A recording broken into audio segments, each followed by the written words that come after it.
Terima kasih telah klik video ini. Melanjutkan konten kemarin yaitu Light Novel Tenjura volume 21. Jika kalian belum menonton video sebelumnya, link gua taruh di deskripsi. Jangan lupa subscribe, like, dan komen. Ya, gua agak sedikit maksa sih, biar video ini bisa menjangkau para umat Tenjura di seluruh dunia nyata dan goib. Oke, siapkan wifi tetangga, cemilan, kopi, teh, pop es, dan batagor, dan lain-lain. Dan mari kita mulai videonya. Yari. Scene berpindah ke pertarungan kambing Dagruel. Keadaan medan tempur kios parah. Sion pingsan karena kena bogem manja Dagruel, sedangkan Luminas berada di ujung tanduk. Apalagi Dagruel mengaktifkan Suspend World. Dengan karisma Kang Dongeng Alec Bizer, Dagruel lagi-lagi melontarkan tinju super mantapnya. Namun tiba-tiba terdengar suara tawa Super Saiya Wibu Veldora. Sontak saja hal itu membuat raut wajah Luminas berubah karena ketegangan untuk mengantisipasi kematiannya kini telah mereda. Dan entah kenapa Luminas merasakan perasaan lega. Ya, dia merasa lega karena ada seseorang yang telah menyelamatkan nyawanya. Meskipun itu orang yang paling dia benci di dunia ini. Namun, Luminas gengsi mengakui perasaan tersebut. Biasa, woman bre, wajar. Di Suspend World, Veldora bisa bergerak seolah-olah itu adalah hal yang biasa. Berbeda dengan Luminas yang tidak bisa berbuat apa-apa. Di sini Veldora berpikir Luminas nggak bisa mendengar suaranya ataupun melihat apa yang sebenarnya terjadi. Makanya dia bisa santai meskipun di depan Luminas. Di sini Luminas masih terdiam, nggak bisa menggerakkan tubuhnya. Tapi dia masih memiliki kesadaran dan bisa melihat ataupun mendengarkan semua yang terjadi di medan perang ini. Karena gabut, Luminas melihat sekitarnya, yang dimana Veldora masih acuh tak acuh dan terus tertawa. Lalu tiba-tiba muncul suara Ultima di dalam pikiran Luminas. Dalam benaknya, Luminas bertanya-tanya bagaimana caranya Veldora bisa melampaui ruang dan waktu. Tapi yang lebih penting, kenapa dia sekarang terhubung dengan Ultima melalui pikirannya. Hal ini membuat Luminas heran dan kebingungan karena ini adalah pengalaman pertamanya di Suspend World. Oh iya, di sini Ultima ya sama saja kayak Luminas 11-12 lah. Ultima juga nggak bisa menggerakkan tubuhnya. Lantas Ultima pun bertanya, jadi bagaimana perasaanmu? Apakah kau memahami apa yang telah terjadi? Luminas pun menjawab, aku tidak mengerti sama sekali. Tapi yang pasti kita sudah terselamatkan. Mendengar ini Ultima pun tersenyum. Ini pertama kalinya kau merasakan Suspend World ya. Omong-omong, meskipun kau tak bisa bergerak, tapi kau bisa mengenali suara, bahkan terlibat dalam sebuah percakapan. Kau memang hebat, itulah rival yang ku kenal. Diskusi masih berlanjut. Ultima bertanya kembali, jika kau bisa berbicara, apakah kau juga bisa melihat sekitarmu? Untuk membuktikan, Luminas pun menjelaskan apa yang dilihatnya. Kalau sekarang di depannya, naga Wibu Veldora masih saling bertatap-tatapan dengan Dagruel. Meski hanya samar-samar, Luminas mulai memahami situasi. Jika hanya Veldora dan Dagruel saja yang dapat bergerak bebas di Suspend World. Dan Luminas tahu alasan di balik peristiwa ini, yaitu mereka menggunakan partikel informasi supaya bisa mengakses Suspend World tersebut, sehingga memungkinkan keduanya bergerak dalam waktu yang terhenti. Di satu sisi Ultima memberitahu Luminas kalau dirinya sudah mendapatkan kendali atas anggota tubuhnya. Sontak saja Luminas nggak terimalah, dia juga nggak mau kalah dengan Ultima. Bagus, ujung jariku sudah bisa kugerakkan, ucap Luminas dengan senangnya. Luminas tahu betapa mendesaknya situasi ini. Meskipun begitu, tidak ada yang perlu dikhawatirkan karena kedua pria gay di depannya masih terlihat santuy-santuy aja. Yang lebih penting menurut Luminas dan Ultima, mereka harus segera mempertajam inderanya dan menggerakkan tubuhnya. Keduanya menganggap ini adalah ajang perlombaan tentang siapa yang duluan bisa bergerak bebas. Namun terlepas dari itu semua, Ultima dan Luminas hanya ingin mengantisipasi apa yang akan terjadi ke depannya. Beralih ke Veldora dan Dagruel sendiri, kedua pria gay ini saling mengobrol.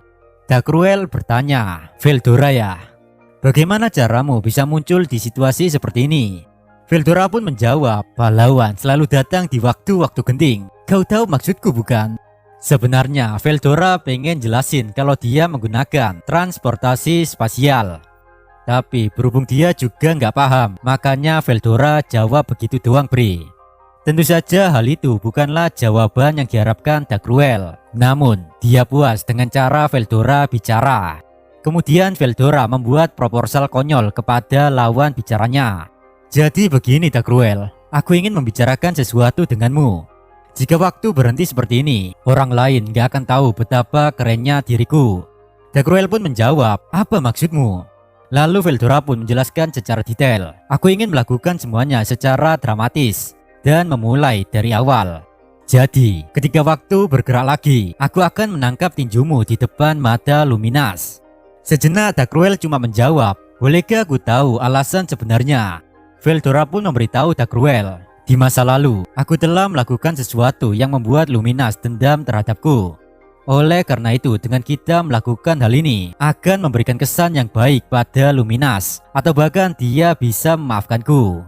Mendengar cerita Veldora membuat Dagruel muak karena rencana Veldora ini tidak memberikan keuntungan untuknya.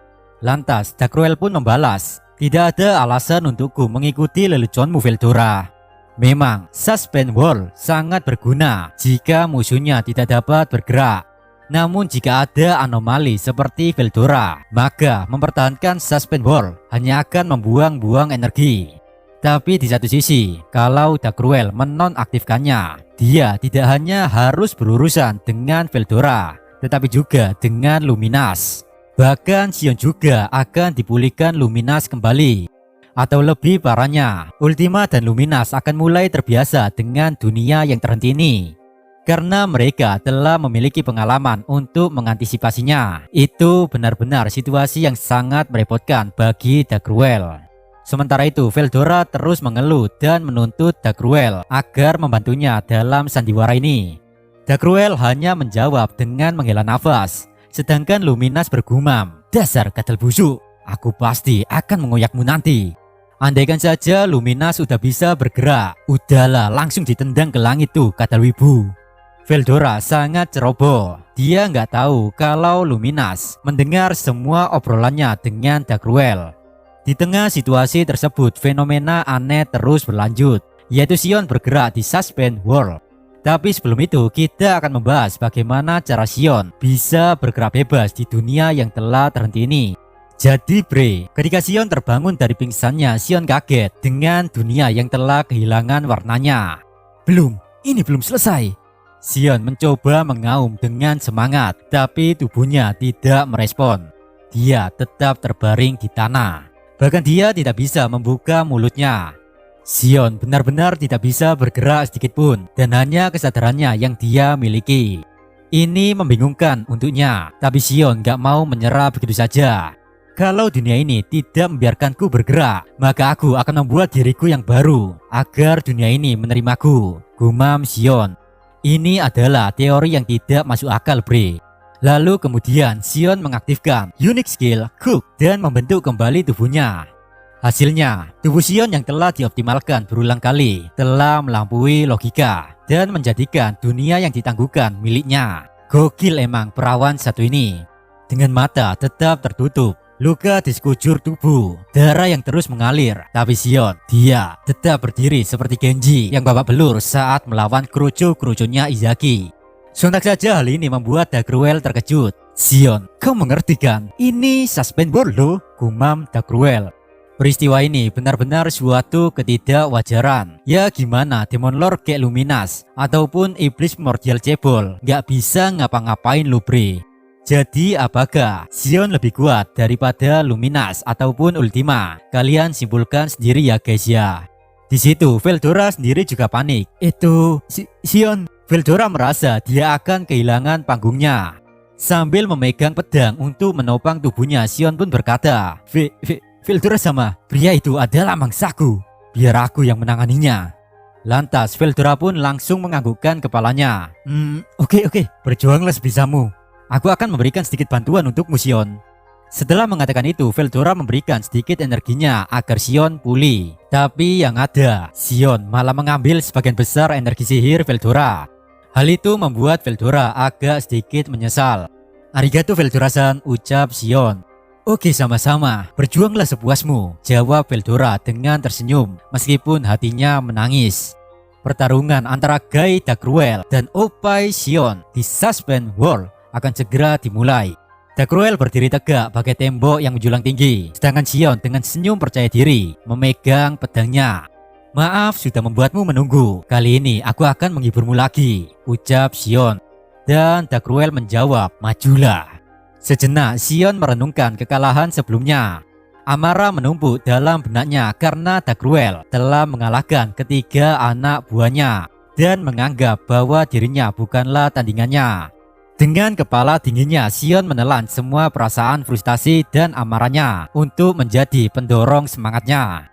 Kini Sion tidak menjadi liar seperti dulu. Dia memikirkan apa yang bisa dia lakukan dan apa yang tidak bisa dia lakukan. Sion tidak membenci lawannya, tapi dia mengamati mereka dengan jiwanya. Bisakah aku mengalahkannya? Gumam Sion. Dia merasakan kekuatan Dagruel yang luar biasa, bahkan sebelum pertarungan dimulai. Perbedaan kekuatan antara keduanya terlihat jelas. Dagruel berada di level yang sangat berbeda. Tetapi tetap saja, Sion tidak memiliki kata mundur dalam kamusnya. Karena menurutnya rencana Rimuru Sama mengirimnya ke sini adalah untuk melampaui batasannya. Dia benar-benar percaya pada Rimuru. Rimuru Sama tidak akan membiarkan kami mati sia-sia tanpa melakukan sesuatu. Situasi ini pasti ada artinya. Maka dari itu, aku akan melakukan yang terbaik untuk mematuhinya sampai diberikan perintah yang baru, gumam Sion. Sion yakin Dagruel masih menyembunyikan kekuatannya.